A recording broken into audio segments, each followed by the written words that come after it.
So, is it all true? What have you heard already? That illness. It thickened the bones. It accelerated the healing process and tissue regeneration. Is that all true? Every word. But if that's what it was doing, why call it an illness? The Lepidopterans made a nest out of the human body where they could eat and multiply. An illness is what it is. But then, Where do you want me to start? from the beginning. I'm old, Mr. Manny. My memory is not one of my strong points. Well, for example, why do they call you Madame Svenska? A name is just a trace. It is our business card, our identifier. It presents us to the world. But does it tell our story or really describe who we are? I swear I know 3 or 4 idiots with the same exact name. Well, yes. But we are not made of that name. It is given to us. Other people choose it for us, whether it suits us or not. It doesn't tell us who we really are. That name will not give us any answers. It is only through growing old that we become the answer to the questions of our childhood. And living in Sweden the last 30 years has definitely inspired this affectionate moniker. And so, Madame Svenska it is. And yet you come back to Italy. Why?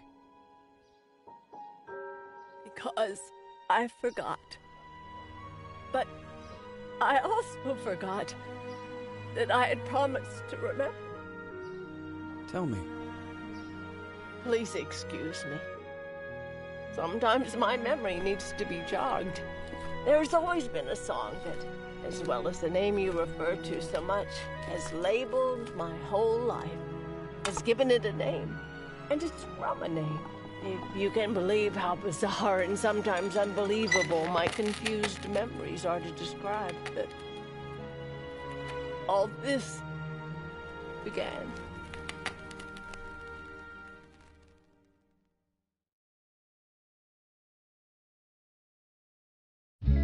Say goodbye, hearty frost from my eye.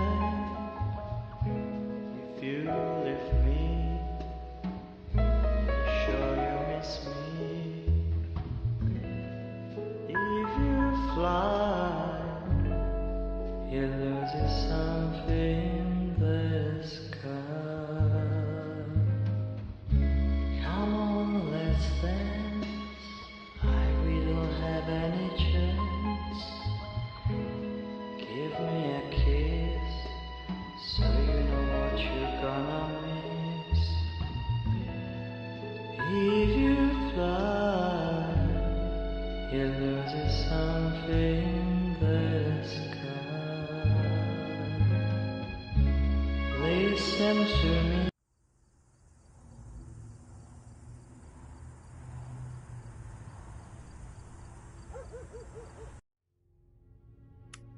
Feels like it's gonna rain again.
Yes, hello.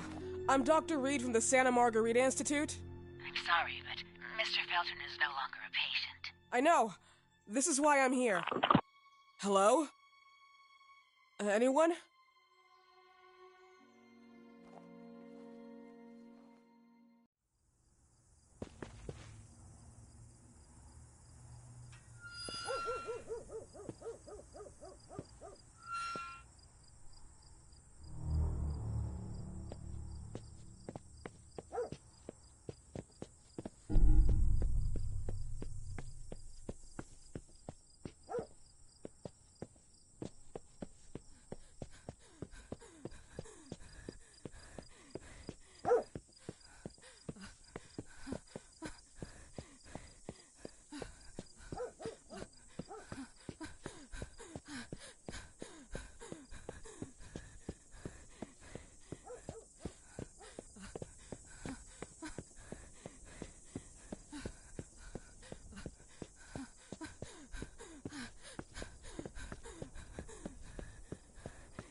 Good evening. Miss Reed, you already told me at the intercom, and as I already told you, Mr. Felton is no longer a patient at the Santa Margarita Institute. I came here voluntarily, outside the Institute. So what do you want? I am personally re-examining your case. Causes, reagents. I strongly believe there are alternative ways and probably other experiments that are worth a try. I am fighting with the Institute to recognize there are other adequate remedies for your husband's pathology. Oh, no, please. I'm just assisting him. I'm his nurse. I didn't know. It's okay. I suppose you want to talk to him. Thank you. I apologize for the darkness, but Mr. Felton's sight has been damaged and immensely compromised because of the disease. Anyway, I am Gloria. Oh, and please, refrain from smoking inside. Mr. Felton hates the smell of smoke. Sorry.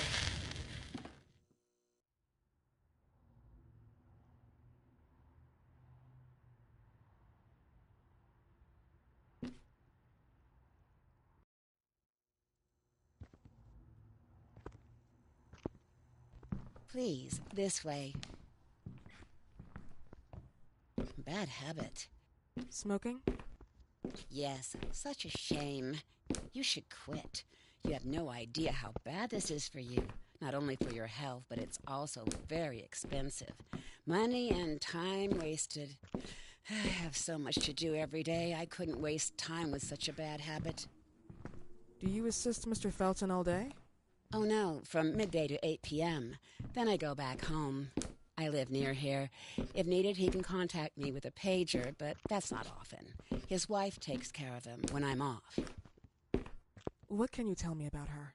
I met her just a couple of times. She's usually out or locked in her bedroom when I'm here. Let's say they don't seem to get along. I didn't know. But, you know, when she's home, she listens to the same music, the same song, over and over.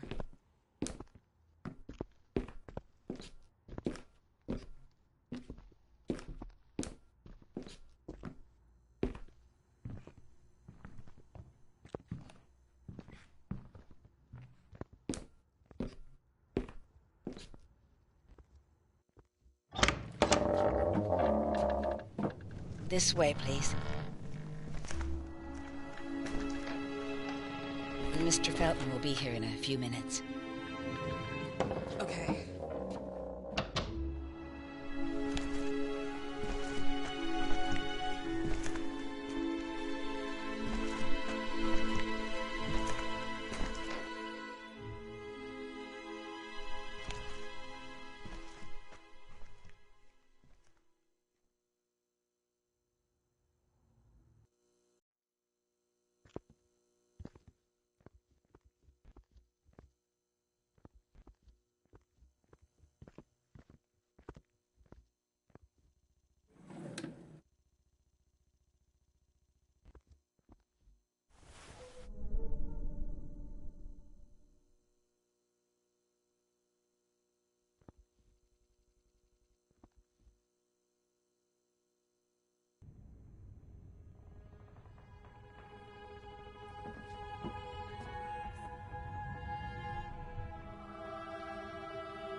believe in God, miss?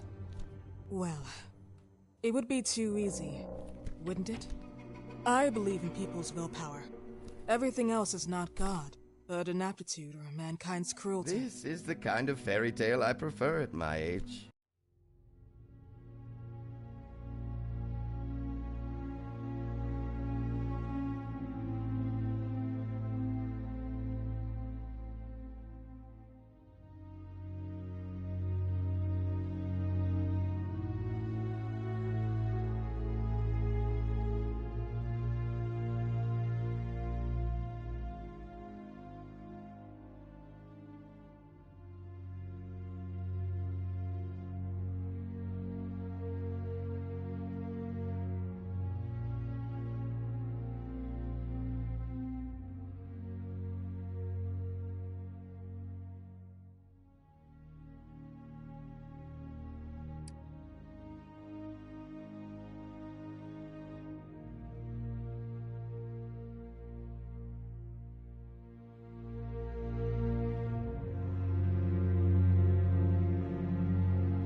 When you're worn out from an incurable disease, you start having some doubts.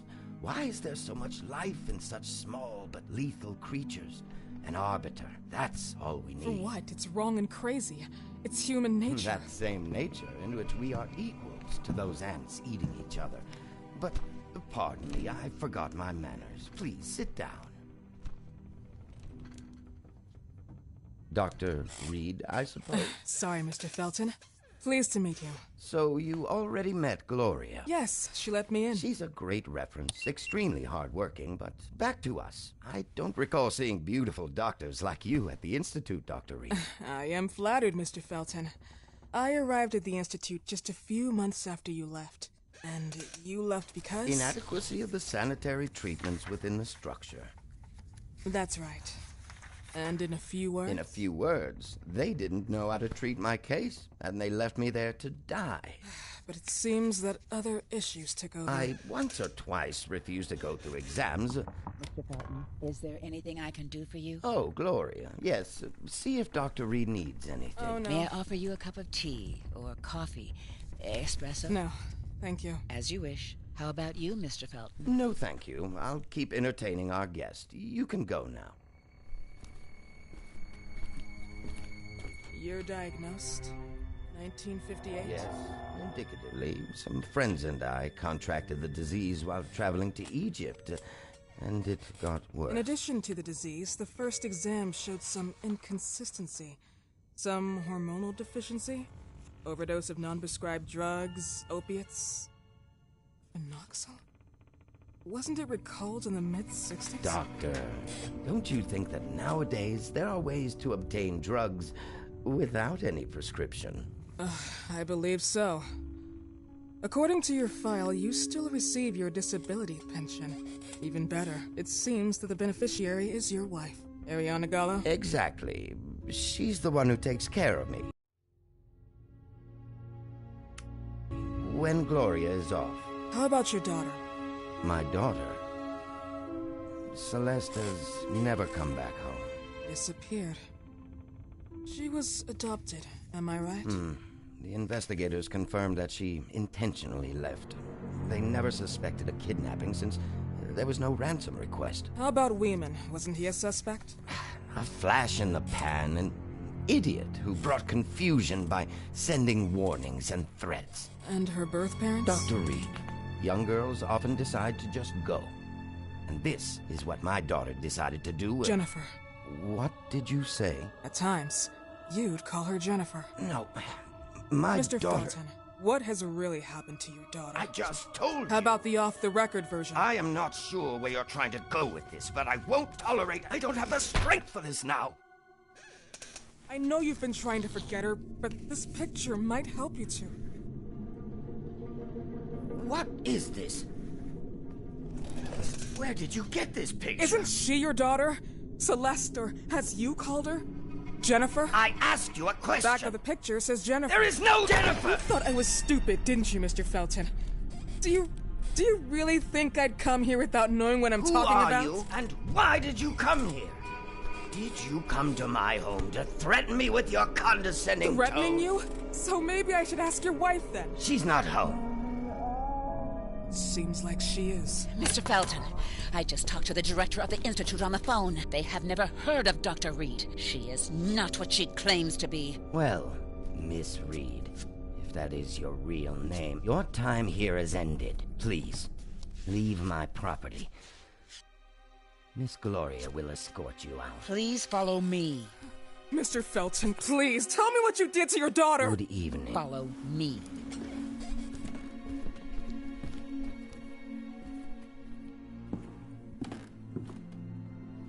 Mr. Felton.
You know the way.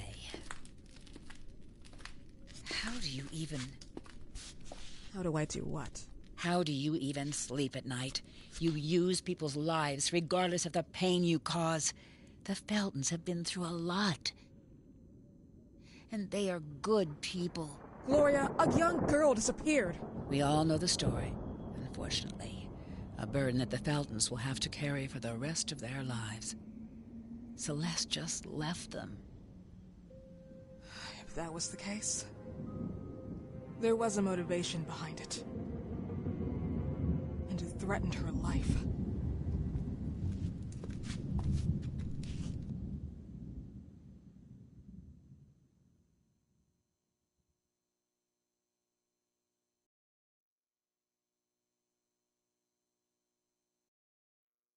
you.